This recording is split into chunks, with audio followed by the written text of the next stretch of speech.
I'm going to share with you what's called the clinical pearl. So you're going to look at this spine, and it's going to represent a cadaver that's laying on a table. And all the chiropractors that went through school, we all go through a process of studying cadavers.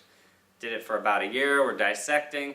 The first week was a little bit intense, looking at a live, not live, dead body laying on the table and looking at it and thinking to myself that this was a human being, this person lived, and then also looking at it and thinking, well, this same thing that I'm looking at here is also inside me and inside you. So the perspective was kind of humbling, eye-opening. It's a very spiritual thing when you're looking at how amazing it is inside the body, what capacity, what infinite wisdom must have been involved to create this and create you and keep you alive and keep you experiencing your life. The potential inside it for you to understand chiropractic principles is huge. So I'm going to share one with you. It's called the clinical pearl.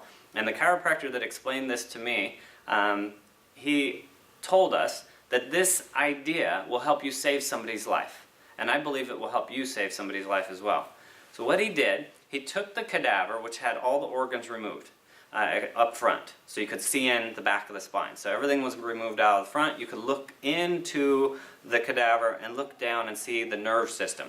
The nerve system, if he took this metal probe and he ran it down the spine and he looked at the nerves. The nerves were like rubber bands. And what he wanted us to see was these nerves were healthy. They were alive. Right? I mean, the cadaver's dead, but when this person was alive, those things were vibrant. That is how it's supposed to be. He also got down to the very low back. He went across one nerve with the metal probe, and it was like rice paper and falling apart. The point was that nerve had less life. It was obviously way at the other end of the spectrum. It was disease, disorder, whatever you want to call it, had absence. In my mind, there's an absence of normal. When we followed this nerve back to the joint, that joint was completely collapsed and fused. There was arthritis around it. So the arthritis got there too late. The bone spurs, the protective patterns with the bone, it got there too late. It was too little too late. It had already collapsed completely. Ideally, understanding this law in the body that you can have a biomechanical problem cause a neurological failure, I believe is huge. I believe this could, right here, this one concept could revolutionize healthcare. Because nobody knows this exists, and I believe one of the reasons that the idea of this does not exist is there's too much money in not knowing the truth.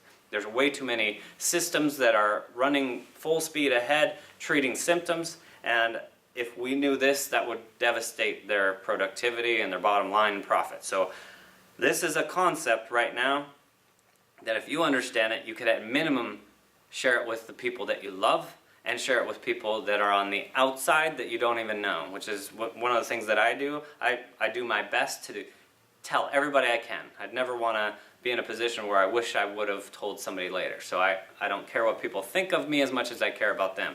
The idea about this concept, this clinical pearl, is huge. Next question brings this to a whole nother level. Follow this nerve out. What organ, this particular nerve happens to feed in the lower abdomen, what organ are they worried about age 50 men have to get tested? And if you're thinking the intestines or the prostate, you're in the right ballpark. This happens to feed part of the prostate. Well, thinking about what we know, and that life comes through the nerve system and feedback goes back to the brain, and it has to go through this from the prostate and to this, through this to the prostate, what do you think is happening? Is that a healthy organ, or is it falling apart and absent normal? If you're thinking correctly, you should say, it's falling apart, it's absent normal. And in reality, when we looked at it, it was enlarged. It's supposed to feel like the inside of your thumb, and it felt hard like bone. It was falling apart. It was cancerous. It was green, black, and brown. It was nasty. The rest of the body's, kind of like this pinkish gray. This organ, too big, obviously cancerous, we got to see, feel, look at, and experience from a perspective looking inside the human body on a cadaver. And we got to see the nerve that was damaged that was feeding it. We got to see the joint that was damaged, allowing the nerve to be pinched. And it is that simple. It's the same in women as in men. So in women, what does it feed? Well, ovaries. It feeds parts of the reproductive organs. What do you see in a woman that has this when they're alive? Well, abnormal cycles, they have horrible cramping, or they have a diagnosis that their reproductive organ needs to be removed because there's something wrong with it. And in my perspective now, and what I understand and what I've seen in my own family, this idea is absolutely flawed because it's missing one of the most important parts of the equation, which is there is life controlling the organs. And if there's no life to the organs, the potential becomes less, and then you have an absence of normal, and that part is not being discussed before there's surgery. Absolutely, some surgeries are necessary. What I found, though, is this piece of the puzzle, this equation, is not being acknowledged. And for that reason, you have to become your own expert on your body. True healthcare starts at home, starts with your body, it starts with what you do.